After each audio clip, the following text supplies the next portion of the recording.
PowerPlayChess, brought to you in association with Kagi. Game 4 of the World Chess Championship between Liren from China and Gukesh Dommaraju from India. So going into this fourth game, scores level. Ding had lost game 3, but he had a rest day to recuperate. And now in this fourth game, he had white, which of course gives you the chance to play for the initiative. He started out with knight f3, and after Gukesh played d5, of course white could just play d4 and we have a standard queen's pawn opening. Ding has a lot of experience with that. But he played e3. Now that's quite tame. He's not claiming the centre. And then he played b3. So this aims to perhaps put the bishop to b2, just like a Queen's Indian with colours reversed. Sometimes that bishop can pop out to a3. Bishop f5, so it looks like a London system with colours reversed.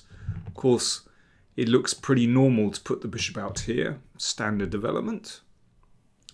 Bishop e2, so Ding is delaying the development of this queen's bishop. It's an interesting idea because if black now plays the normal move e6 with a nice pawn chain, then knight h4 and white can exchange off that bishop.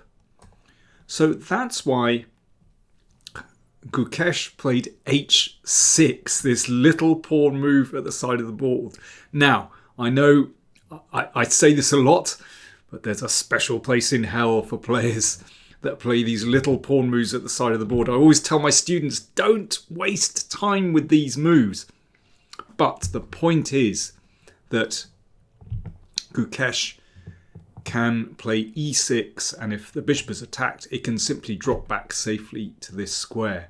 So there's always an exception that tests the rule.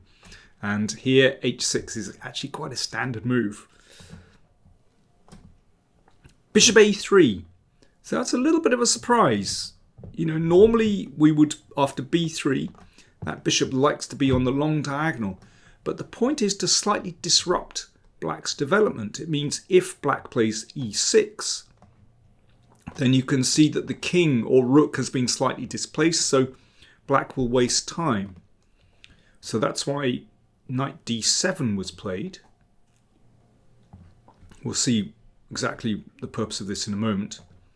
And only then e6, because after this exchange, Gukesh recaptured with the knight. Ding starts to challenge black in the centre. And you can see that by recapturing with the knight, neither king or rook has moved, so castling is still possible. Knight c3, standard development, castles from black. Now, how does white play this position? I mean, there doesn't appear to be too much going on here. You could just put a pawn on d4. Doesn't look so bad. But, I don't know. It gives black some control over this square. You could play pawn to b4, and that opens up this diagonal for the queen. It's possible. But Ding exchanged on d5 and then played b4. So it's quite subtle. So he's leaving these pawns in the middle. He's not committing the d pawn. And he's starting this classic idea of a minority attack. So these two pawns will advance against these three pawns, hoping to create a weakness, create an open file, and then to target an attack on one of those pawns. And there's another reason for b4. It covers the c5 square, so that after this is the game continuation, that knight lands on this beautiful central square d4. Attacks the bishop, which went back to h7. So now we can see that, well, Ding's opening certainly has had a point. He might not have, grabbed space with the central pawns, but he has gained a foothold in the center for this beautiful knight. Okay, so how should Gukesh react? He invested 20 minutes on this move. And I think he was right to think of a decent middle game strategy, because Ding here has quite an easy strategy, and that's to advance the A pawn, potentially advance the B pawn at some moment to disturb this one. So after 20 minutes, knight e5 played by Gukesh. So this is an interesting move. You can see this knight sort of looms over the ramparts and looks at some squares here, which could be interesting. And Ding decided to play a4. There's a tempting move here for white, and that's f4. So this wasn't played, and actually the knight would have to come back. But Gukesh said afterwards he wasn't worried about this because he felt that f4 was a very committal move. In the long term, it can weaken the king. If this pawn ever moves, then this pawn would become weaker. And it might be possible to play, well, for example, I mean, Ding said he'd looked at this and he considered that black was absolutely fine here. So after this, that knocks out the b pawn, and so this is nicely protected. This knight has found a nice square on c5. And if white just kind of holds the position with a3, rook e8, and this is a nice maneuver, putting the knight on e6 to exchange off that nice knight on d4. Eventually, this f4 pawn could prove weakening, because if black ever, imagine this knight is gone, if black ever forces through d4, then that really disturbs white's pawn structure. So f4 is a very tempting move, but neither player considered it really sound in the long term. So Ding continued with his strategy. After 15 minutes, he played a4, rook c8, and a5. There we go, this minority attack, looking to control these squares. You know, later on, I mean, okay, this is a poor move from black, but if black sort of halts the advance, then this knight could come, and you can see white has very good control over these squares. That's not so great. Okay, so here's my question for you. Coming back to this position, Ding has just played a5. If you were playing black here, how would you play with black? So, you have a think, I'll have a drink, black to play. What did Gukesh come up with? Cheers.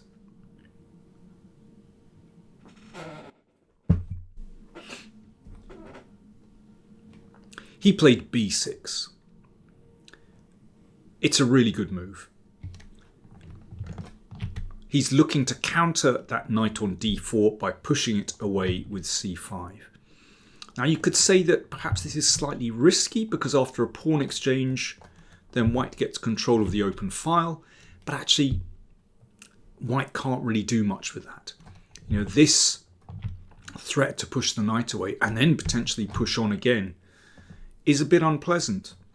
And it's too late to push with f4, because after this, the knight can leap forward and watch what happens. c5, the knight will have to move.